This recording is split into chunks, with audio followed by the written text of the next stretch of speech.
Hello everybody, welcome to this special screening of Far North. Please let me introduce the filmmaker Asif Kapadia. Now Asif, you've made a film in the desert, now in the Arctic. Yes, in many ways Far North was like a follow-up to my first film, The Warrior. And it's also based on a folk tale. It's based on a short story by Sarah Maitland, and it's a dark tragedy.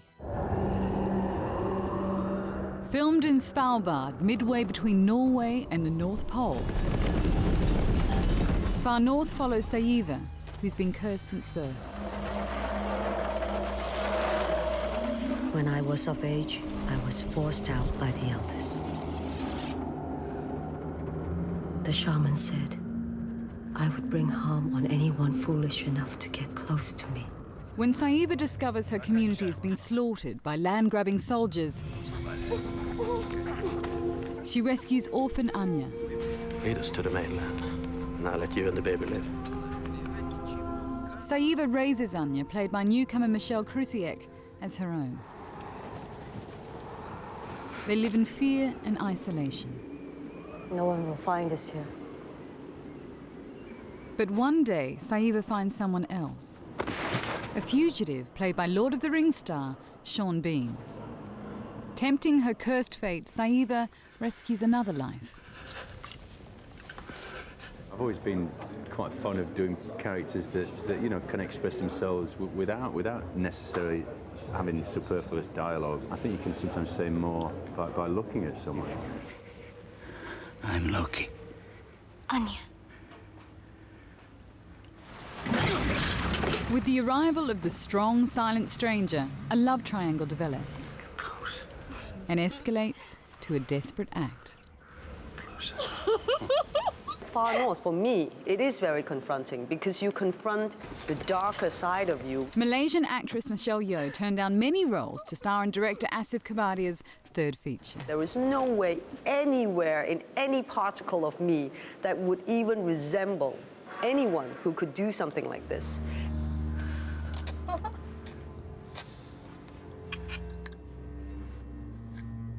It started with a short story, a very short story, 4 pages.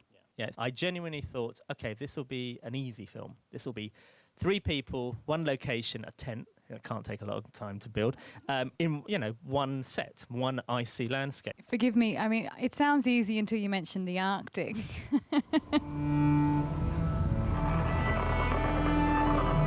A big part of this story and of the work, I suppose, I'm interested in is what it is to be in an absolutely inhospitable, harsh location and what the cold and desperation can drive people to do. And the great challenge is how do you put that on film and show really how monumentally huge and expansive and terrifying and beautiful and lonely that environment can be. It is this beauty, but it's so dangerous. And when you're there, at any point, for example, there are polar bears in this landscape. We're in a landscape where nobody could just go off on their own. Start the scooter! Start the scooter! Everywhere there is danger, and you're trying to work within that, but it's this element of tension. I couldn't imagine how you get a crew out there, and I couldn't even start to fathom how you managed to get superstar kung fu superwoman Michelle Yeoh out there.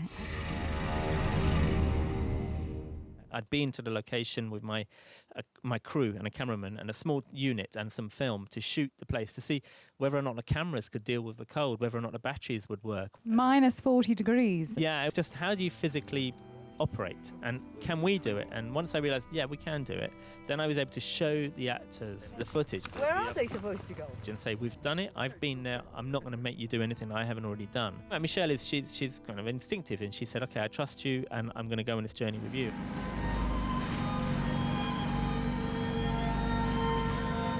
Sean said that he was very attracted to a script that didn't have very much dialogue, being a Sheffield boy. He doesn't like to talk too much. He's all in the action and the eyebrows, isn't he? Why did you come about to choose him? I wanted a man, in a way. I wanted a man's man, and Sean is that. And I like his face. He's got a very strong look. Because there isn't a lot of dialogue, it's how people look is going to be the thing that's very important. How can I repay you? We'll see. I found it quite amazing, actually, that the young girl was prepared to leave the older woman behind because she'd never, ever lived on her own, and yet the older one had. We're leaving. I want my children to grow up with others. At some point, young people do leave, and she had to go and try to lead her own life. And I think it's only fair in a way that she should. Why should, because the mother figure, the older woman, wants to live away from everybody, she's decided that the girl has to live the same way. And that's a very restricted life. So she wanted to know there must be more out there, and she wanted to know. But of course, by doing that, she's betraying. I mean, that was what it was all about, I suppose. There's a narrative and some kind of comment on the human condition. It seemed profoundly and disgustingly misogynistic to me.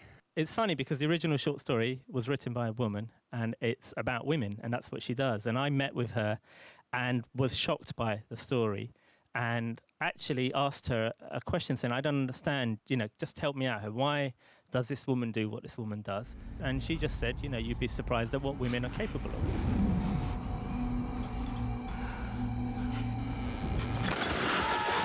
This is, in many ways, a great tragedy, this film. And this is not just about the love that spawns between a man and a woman, but the love lost between two women. It was always heading towards a bad place. I think that's the sad thing about the movie. That was always the intention. That was the idea. And so it's quite challenging to make and quite challenging to when you're shooting it and you're writing and editing, but also it's evidently challenging to watch. But that's kind of part of the thing, was to just try something out to say, actually, it is a tragedy, absolutely. You can take the story in very many ways. Ethnographic travelogue, as magic realism, as psychological thriller. This is my third film. I'm still trying things out, and I'm interested in still experimenting and trying things out. And the whole you aim for the stars, you're lucky you hit the moon, but at least you've tried. And that's where I'm coming from. Where I don't really want to do a particular type of film that fits into a slot. I mean, I'm still trying to find my own path.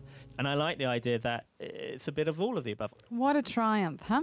Could we please thank the filmmaker here? Thank you all for joining us on the Fabulous Picture Show. Asif, thank you so much. Thank you very much.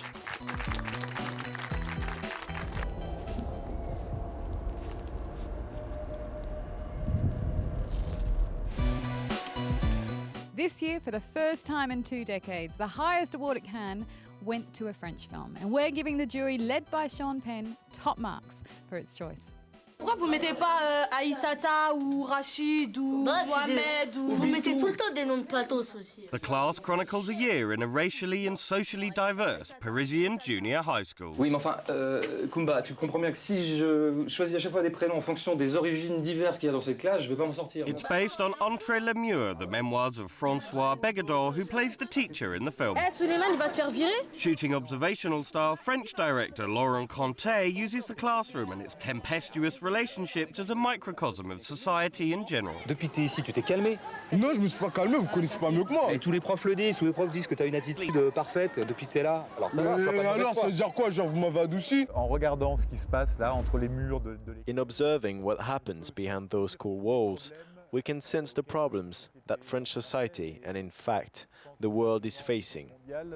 Et confronté. Conté's uncommonly gripping films explore the power that money wields over personal relationships. Elle est pas au courant, c'est pas que j'ai été licencié. Quoi? Je crois que j'ai démissionné, alors tu fais pas de gaffe, ok? Mais t'es complètement fou! Time Out focuses on an executive who's lost his job. Instead of telling his family, he invents with meticulous detail a prestigious new career. Ça doit être très gratifiant de travailler sur l'aide à l'Afrique plutôt que de bosser pour une boîte privée ou un truc comme ça. Ah oui, je suis très content. Heading south about sexual tourism in 1970s Haiti. Missed you so much. It was like an addiction. Examined middle-aged women who plunge into fantasy romances with desperate young Haitian men. Vers le sud, c'est vrai qu'il est beaucoup question des rapports nord-sud. In heading south, I talk about the relationships between north and south, the concerns with getting older. All these aspects are mixed together: the social, the political, and the physical. They merge into one. Et que tous ces niveaux s'imbriquent les uns dans les autres. For the class, Conté brought together a cast of non-professionals, high school students. Ça s'est passé un petit peu comme ça se passe dans une classe. It happens like it does in the classroom. The students who are loud talk more, and the ones who are quieter speak less. I really wanted the classroom to be realistic. D'ailleurs, la classe ressemble à une vraie classe. Ce qui est marrant, c'est que vous n'avez pas du tout l'air convaincu que votre vie est intéressante. En gros, Je sais pas, monsieur, on fait quoi? On va en cours, on rentre chez nous, on bouffe, on dort. moi j'ai le même rapport. I used to have the same relationship with the students when I was a teacher. Sometimes I wanted to slap them all, and sometimes I wanted to say, I love you all, and it's a pleasure to be amongst you. And I hope the film shows that. J'espère que le film montre ça. Ce qui me fait plaisir, c'est que I'm really pleased. This film doesn't correspond with what we know of the Cannes Film Festival and its big productions. It was filmed in an experimental way, and at the time we never knew how successful it would be. It makes me really happy that it was screened here. oui, ça me fait très plaisir. The class won top honours at Cannes, and it's the official French entry for Best Foreign Film at the upcoming Oscars.